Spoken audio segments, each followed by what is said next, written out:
I think it's interesting that the IPCC has made it pretty clear that carbon dioxide removal in one form or another is going to have to play a key role in if we're to keep the global warming to within that 1.5 degree limit, or indeed keep the overshoot very limited. In particular, when it comes to counterbalancing the really hard to abate sectors of the economy with residual emissions. But we shouldn't underestimate the challenges around, use an acronym, CDR. These technologies, there are legitimate concerns regarding bioenergy with carbon capture and storage. There's legitimate concerns around the need for significant land use and the impacts that could have on biodiversity, natural ecosystems, and of course food production itself, because we don't want to to take away land from the production of food with a growing global population.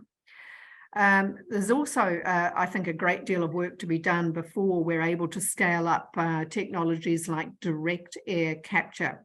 And at the moment, doing that seems to use up too much energy, or more energy than it's kind of saving.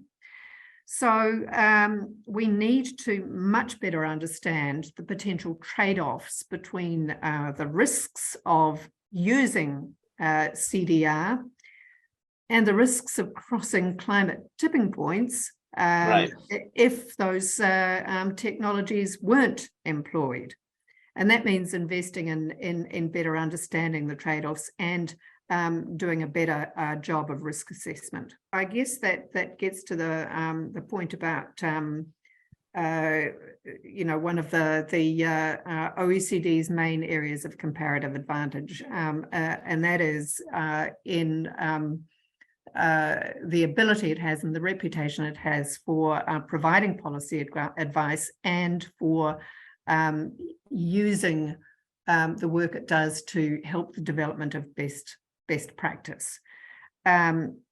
So first thing I think I would note is that policy around this area needs to attract and support long-term investment. So it needs to provide certainty or stability, and that in turn can encourage investment and innovation. It also assumes good sustainability, governance, public engagement and transparency, of course. So that's, I think, a first point.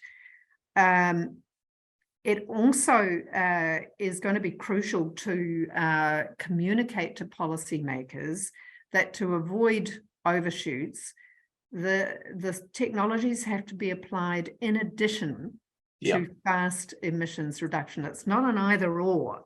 The IPCC has made it clear that we've reached a point where both are going to be needed. CDR technologies aren't going to deliver the mitigation necessary to save the world, but nor can mitigation alone lead to safe levels of emissions.